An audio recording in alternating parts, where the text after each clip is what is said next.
Indonesia एक ऐसा देश है जो भारतीय और प्रशांत महासागर के बीच स्थित है। यह देश दुनिया का सबसे बड़ा द्वीप देश है, जो जमीन के हिसाब से 14वां सबसे बड़ा और संयुक्त समुद्र और भूमि क्षेत्र में 7वां सबसे बड़ा द्वीप है। इसके साथ ही इस देश में तेल और प्राकृतिक गैस, सोना, टिन और तांबे जैसे प्रचुर प्राकृतिक संसाधन भरपूर मात्रा में हैं।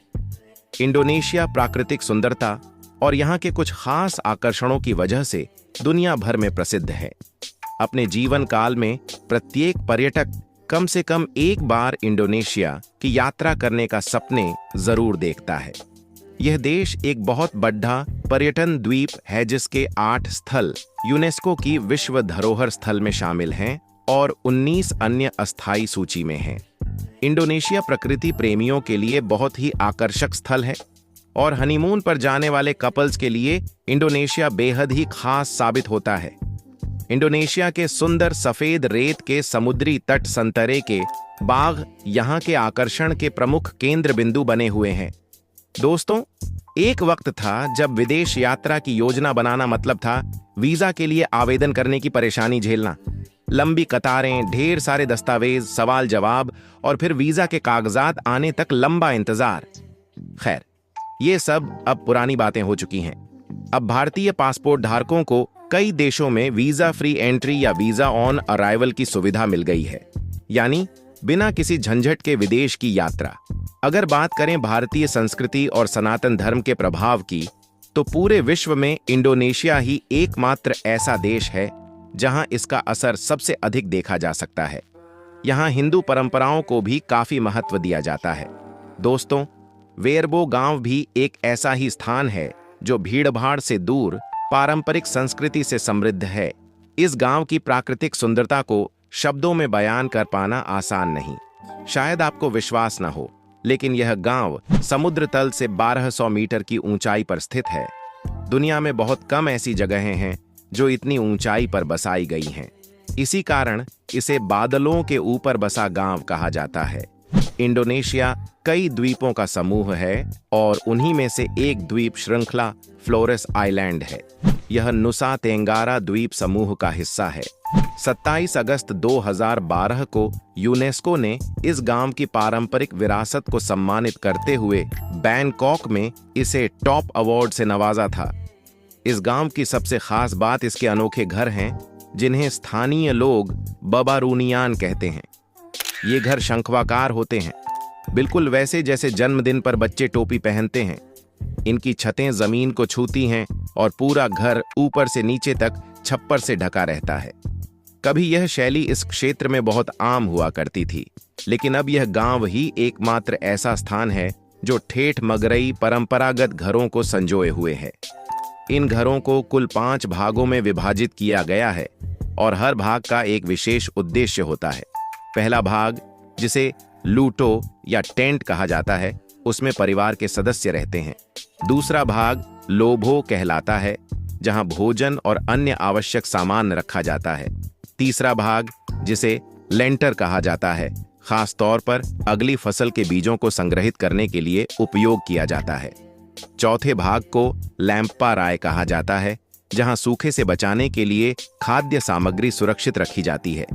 सबसे ऊपर का और घर का सबसे पवित्र भाग हिकांग कोड़े कहलाता है, जिसे यहाँ के लोग अत्यधिक सम्मान देते हैं और पूर्वजों को प्रसाद अर्पित करने के लिए उपयोग करते हैं।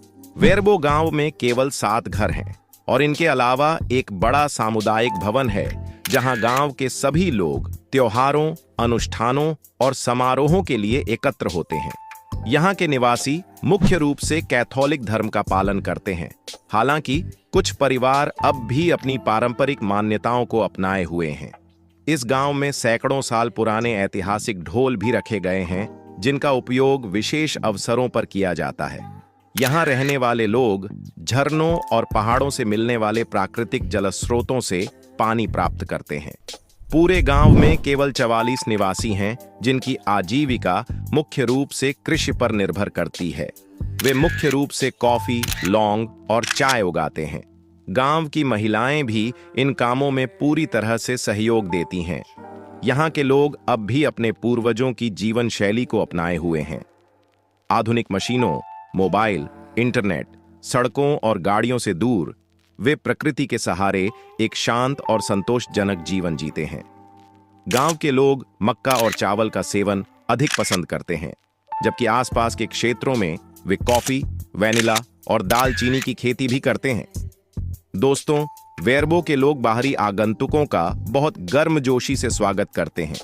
वे चाहते हैं कि जो भी उनके गांव में आए वह उनकी पारंपरिक जीवन शैली को करीब से महसूस करे। जब पर्यटकों ने इस गांव के बारे में जाना और यहां कुछ दिन बिताए तो उनका कहना था कि उन्होंने इससे पहले कभी ऐसा अनुभव नहीं किया। यहां की शांति और प्राकृतिक सुंदरता का एहसास किसी और स्थान पर मिलना मुश्किल है।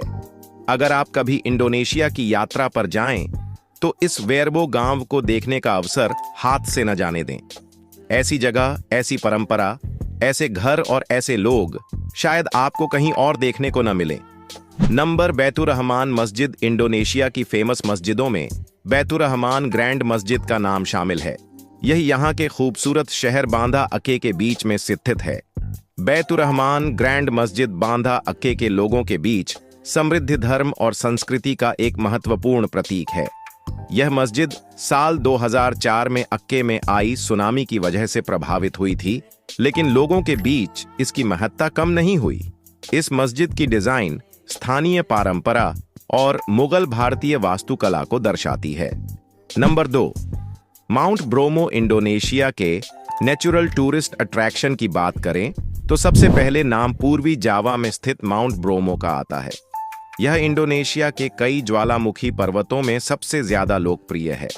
यह पर संगमरमर से उठते धुएं के बीच पहाड़ों की खूबसूरती देखते ही बनती है। माउंट ब्रोमो में सूर्योदय का दृश्य बहुत ही सुहाना लगता है। इंडोनेशिया के इस ज्वालामुखी को देखने के लिए दुनिया भर से पर्यटक आते हैं। Number 3, Toba lake. यहाँ की नेचुरल ब्यूटीनेस में टोबा लेक का नाम न आए ऐसा शायद ही हो। इस झील की लंबाई करीब 100 किलोमीटर और चौड़ाई 30 किलोमीटर है। इसकी गहराई की बात करें तो यह करीब 500 मीटर गहरी है। इसे दानो टोबा भी कहते हैं। करीब 70,000 साल पुरानी मानी जाने वाली इस झील में उठने वाला धुआं किसी ज्वालामुखी के विस्फोट जैसा ही लगता है। यहाँ पर बड़ी संख्या में पर्यटक आते हैं। Number 4, Komodo dragon. इंडोनेशिया के फ्लोरोस में स्थित कोमोडो नेशनल पार्क भी घूमने की जगहों में एक है। यह भी यूनेस्को की विश्व विरासत स्थलों में शामिल है। कोमोडो ड्रैगन एक तरह से विशालकाय छिपकली जैसा होता है। इसकी लंबाई करीब 10 फुट की होती है। इतना ही नहीं, इसका वजन भी 150 किलो से ज्यादा है। कोमोडो ड्रैगन की जीभ सांप जैसी होती है। इसके दांत और नाखून पैने होते हैं। तो दोस्तों, आज की इस जानकारी से अगर कुछ नया सीखने को मिला हो तो इस वीडियो को लाइक करें, शेयर करें और चैनल को सब्सक्राइब करना न भूलें।